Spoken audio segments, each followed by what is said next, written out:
kayo po ay may katanungan tungkol sa kalusugan, tutok na. We have a doctor answering your questions for free today as Kababayan LA starts right now.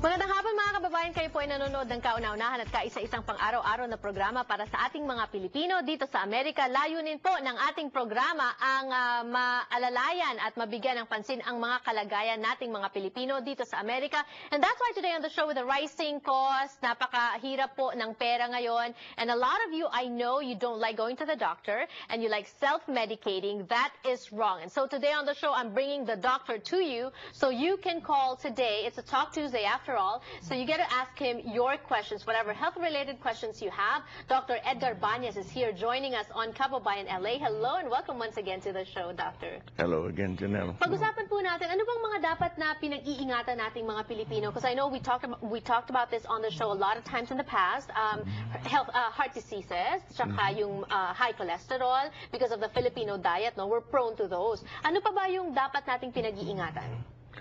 The Filipinos in general are not really prone in seeing doctors, but they have to realize that the earlier prevention you have for anything, any diseases that you have, the better results of treatment you're gonna get.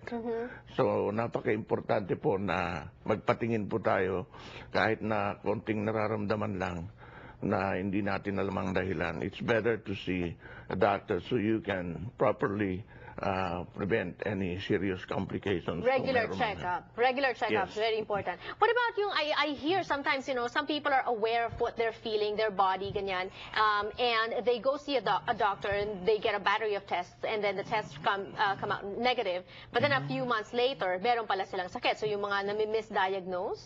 Well, not all blood tests can give you the proper answers of whatever diseases you have.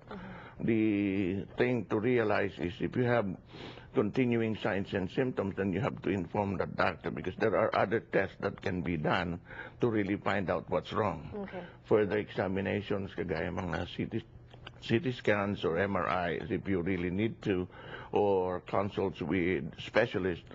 Kasi napaka-importante po, lalo na yung mga inuubo. Na first time wala kayong nakikita, chronic cough, and eventually they develop lung cancer. Yun mga yun, you cannot diagnose them early enough. It will take time for them to develop. And okay, now, as early as now, people are already asking for flu shots. So flu shots, flu season happening around October.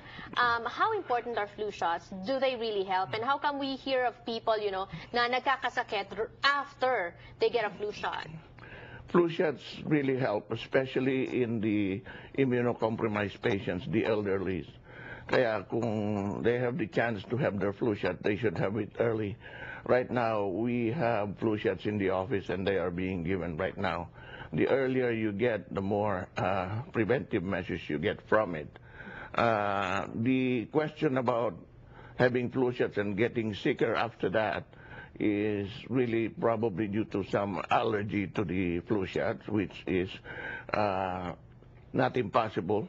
But if you follow the guidelines to use flu shots, like not using them in already febrile or patients who have flu-like symptoms, then, you know, you prevent all these side effects of saying, you know. You're talking about those that are administering flu shots? Yes. Okay. What about for people, like you were talking earlier about, like some people that are allergic to seafood or eggs, they can get an allergic reaction every time they get a flu shot? Yeah, there is a possibility that they have more reaction to the flu shot, but that doesn't really mean that you cannot have flu shots because the advantage that you get outweigh the risk of developing some allergies. These allergies are only mild, so you can still have your flu shot to really prevent you from having more serious consequences from the flu. All right. Paalala lang po sa mga nanonood sa atin, it's Talk Tuesday on Kababayan LA. That means our phone lines are open, so you get to call and ask Dr. B whatever health-related questions you have. Noah is on the line. We'll take his question and we'll probably give Dr. B some time to answer after the break. So Noah, hello. Welcome to Kababayan LA. Hello, good afternoon. Yes, go ahead with your question. Dr. V, I have a question regarding too much acid in our body. Because we know that acid causes a lot of diseases. Ano pong kailangan natin gawin in order to prevent too much acidity in our body? Good question. You want to pause for a break? We'll pause for a break, and then when we return, Noah, Dr. B will answer that question along with the other questions, so keep calling.